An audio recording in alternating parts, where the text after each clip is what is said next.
आज हम बात करने वाले हैं हिंदुस्तान की सबसे बड़ी एजुकेशन टेक कंपनी बायजूस के बारे में। बायजूस जो कि एक समय में भारत में सबसे बड़ी एजुकेशन टेक कंपनी थी, जिसकी नेटवर्थ 22 बिलियन डॉलर तक आगे गई थी। यदि हम इसे रुपीज में देखें तो लगभग 2000 अरब रुपए इसकी नेटवर्थ थी।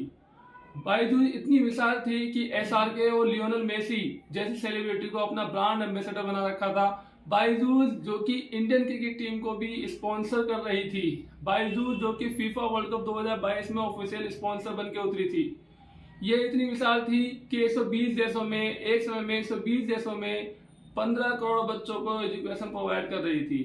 मगर वर्तमान में आज इसकी ये स्थिति हो गई है कि शायद आने वाले समय में ऐसा अंदाजा लगाया जा रहा है कि ये बंद भी हो सकती है।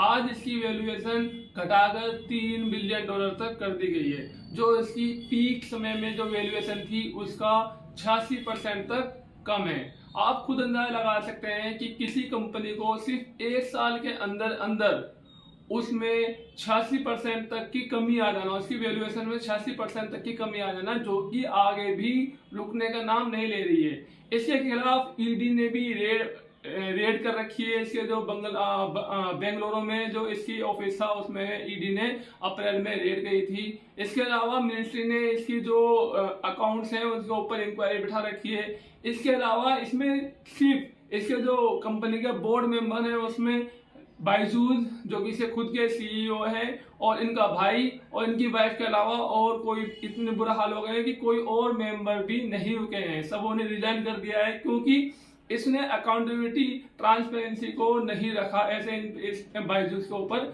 इल्जाम लगाए गए हैं जो कि काफी हद तक दिख भी रहे हैं। वर्तमान में इसमें बहुत सारी ऐसी कमियां देखी गई हैं जिसमें इनका mishandling with the employ देखा गया है।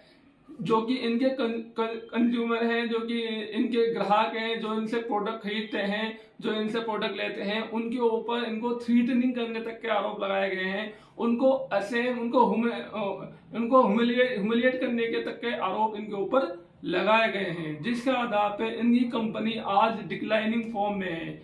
एक कंपनी जो कि इतनी विशाल कंपनी थी, जिसे आज आप देख सकते हो कि इसने हर एरिया में जो कि एजुकेशन से रिलेटेड हो, चाहे वो मेडिकल का हो, चाहे वो इंजीनियर का हो, चाहे वो यूपीएससी की तैयारी हो, चाहे वो स्टेट पीसीएससी या फिर लेके एक एलकेजी से और टॉप हायर एजुकेशन प्रोवाइड करने तक इसने टेक्नोलॉजी के थ्रू सारी प्रकार की फैसिलिटी देने की कोशिश की थी और इसने प्रोवाइड की भी, जिसके आधार पर कोरोना ने इसी कंपनी को बहुत ज्यादा बूस्ट दिया। इतना बूस्ट दिया कि एक साल के अंदर जो कि कंपनी सिर्फ 2019 में एक यूनिकॉर्न कंपनी बनी थी। 2019 में जो ये कंपनी बायजूस कंपनी 2008 में बायजूस द्वारा एक क्लासरूम के रूप में शुरू की गई थी। बाद में 2011 में इसको बायजूस कंपनी के नाम से रजिस्टर किया गया। इसके बाद 2015 में इसने एसआरके को अपना ब्रांड एम्बेसडर नियुक्त किया। बाद में जब इसकी फेमिलिटी देखी गई, जब इसकी प्रसिद्धि देखी गई, तो इन्वेस्टर जिसमें कि ब्लैक रॉक नामक इन्वेस्टर, जिसमें स्पाइसेस नामक इन्वेस्टर, जिसमें कैपिटल एंजल नामक इन्वेस्टर आए और इसमें बहुत बड़ी मात्रा में अरबों रुपए इन्वेस्ट करके इसको बूस्ट करा। बाद में जब कोरोना आता है 2020 के शुरुआत में, तो उसने स्कूलों को, यूनिवर्सिटी को, जितने भी ऑफलाइन मोड के इंस्टीट्यूशन थे, एजुकेशन इंस्टीट्यूट को, उन पर ताला मार दिया। तो जितने भी स्टूडेंट थे सबके सब ऑनलाइन की ओर भागे। ऑनलाइन में उनमें सबसे ज्यादा जो टेक्नोलॉजी वाली कंपनी थी वो थी बायजूस। बायजूस ने इस गोल्डन अपॉर्चुनिटी को फायदा उठाया और बच्चों को, उनके पेरेंट्स को अपने प्रोडक्ट की ओर अट्रैक्ट करा। उस समय इनने ऐसे वादे किए, ऐसी बातें की कि एक कंप्लेंट आई है महाराष्ट्र से, जिसमें उसने कहा गया है कि इन्होंने यहाँ तक कि ये भी कहा है कि क्या आप अपने बच्चों को अपनी तरह गरीब रखोगे? क्या आप लज्जा फील नहीं करोगे कि आप अपने बच्चों को बेहतर एजुकेशन प्रोवाइड नहीं कर पा रहे? ये ऐसी बातें करते हैं, ऐसी धमकियां सी देते हैं, ऐसे इन ह्यूमन जो टॉक्स होती हैं ऐसी करते हैं जिससे व्यक्ति को सेम फील होता है। और उसके बाद ये जब कोई प्रोडक्ट नहीं लेता है तो उसे बहुत ज़्यादा सेम फील करवाते हैं, और यदि कोई प्रोडक्ट ले लेता है तो उसके बाद इनको सिर्फ और सिर्फ अपना प्रोडक्ट बेचने में इंटरेस्ट होता है। उसकी क्वालिटी लेवल, उसका जो आउटपुट है, उससे इनको कोई लेना देना नहीं है, जिसके आधार पर इनको बहुत ज़्यादा अवहेलना की गई और एक देखा जाए बहुत ज़्यादा अपराइज सा हो गया, एक बहुत ज़्यादा एक लहर सी चल गई बायजूस के खिलाफ कि इन्होंने मेरे साथ भी ऐसा करा, इन्होंने मेरे जो फीस थी वो लेके मुझे रिफंड नहीं करी और मुझे कोई क्वालिटी एजुकेशन नहीं दी, मुझे कोई रिफंड नहीं दिया, और अच्छे पहले प्रोडक्ट बेचने से पहले ये बहुत अच्छे वादे करते हैं और प्रोडक्ट लेने के बाद ये भूल जाते हैं कि कौन कहाँ पड़ा है और इनके द्वारा उसे कैसी सर्विस दी जा रही है, क्या आउटपुट आ रहा है, क्या क्वालिटी दी जा रही है, ये किसी चीज का ध्यान नहीं देते। इस बेस पे इनकी बहुत ज्यादा अवहेलना हुई और आज वर्तमान में बायजूस कंपनी का ये हाल है कि आज उसकी नेटवर्थ केवल $3 बिलियन ही आंकी गई है। उसमें भी इनके ऊपर 1.2 बिलियन डॉलर का तो सिर्फ इनका ऋण बताया गया है। तो आप खुद देख सकते हैं, इसमें आप अंदाजा लगा सकते हैं कि जो बायजूस रविंद्रा है, बायजूस रविंद्रा जो कि पहले एक $22 बिलियन कंपनी के मालिक थे, आज उनकी यह हालत है कि उनको फोर्ब्स द्वारा अरबपति की सूची से भी निकालकर बाहर कर दिया गया है। आप उनकी हालत, उनकी कंपनी की हालत इसी बेस पे लगा सकते हैं कि उनकी कंपनी में सिर्फ बायजूस, उनका भाई और उनकी वाइफ को छोड़कर जितने भी बड़ी बड़ी कंपनी के डायरेक्टर थे सबों ने रिजाइन कर दिया है। आज वह इतनी बुरी हालत में आ गए हैं कि उनके बेंगलुरु में जो ऑफिस था उस पे ईडी की रेड हो गई है। आज वो इतनी बुरी हालत में आ गए हैं कि वह सिर्फ और सिर्फ दुबई में रहते हैं। दुबई में रहकर पूरे हिंदुस्तान में अपना कंट्रोल करते हैं, अपनी कंपनी चलाते हैं।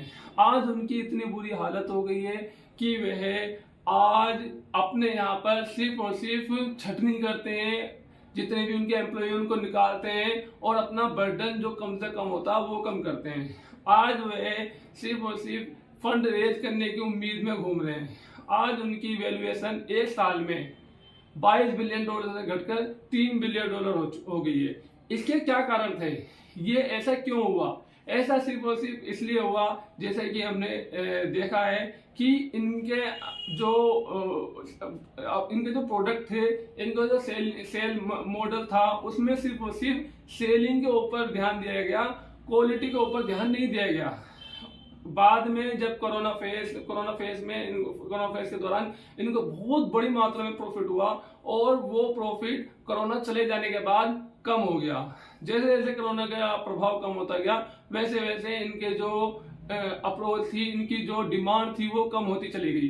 जैसे जैसे इनकी डिमांड कम होने पे इनके जो ग्राहक थे, इनके जो कस्टमर थे, इनके जो स्टूडेंट थे वो आपसी ऑफलाइन मोड की ओर अपना रुख कर गए।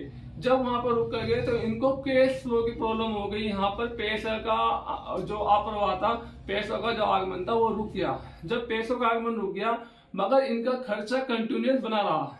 SRK शाहरुख खान जो कि इनसे 4 करोड़ रुपए सालाना अपनी फीस कबूल करते हैं, वे इन्होंने अब भी हायर कर रखे थे।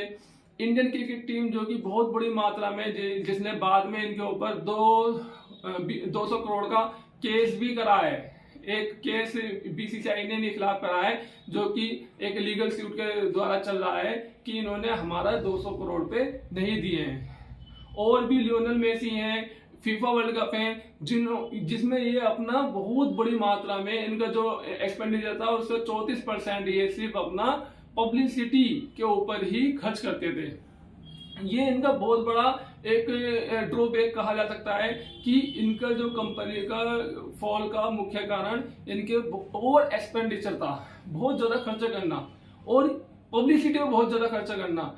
बायजू रविंद्र की इमेज एक हीरो जैसी बनाई गई थी, बहुत ज्यादा खर्चा करके, बहुत ज्यादा पब्लिसिटी करके कि एक गरीब बच्चा सबको एजुकेशन प्रोवाइड करना चाहता है, एजुकेशन विद टेक्नोलॉजी प्रोवाइड करना चाहता है। हालांकि इसके पीछे सिर्फ उस एजुकेशन नहीं थी, इसके पीछे अर्निंग का सोर्स मेन था, अर्निंग करना मेन था। तभी बाद में इनके जो ग्राहक थे उन्होंने कंप्लेंट की, उन्होंने केस करा और यहाँ तक कि मध्य प्रदेश के कंज्यूमर कोर्ट ने बायजूस को ऑर्डर भी दिया है कि आप जो आपके स्टूडेंट थे उनका पैसा वापसी करिए उनको 1.5 लाख रुपए वापसी कर दिए। मगर ऐसे बहुत से पेरेंट्स हैं, स्टूडेंट्स हैं जिन्हें इस तरीके से पैसा लेना या केस करना या लीगली फाइट करना नहीं आता, तो वो बेचारे छोड़ देते हैं, वो बेचारे हार जाते हैं और वो अपना केस वापसी कर देते हैं, अपनी उम्मीद वहीं हार जाते हैं और वहीं छोड़ देते हैं, जो जिससे कि इनडायरेक्टली इन जैसी कंपनियों को फायदा होता है।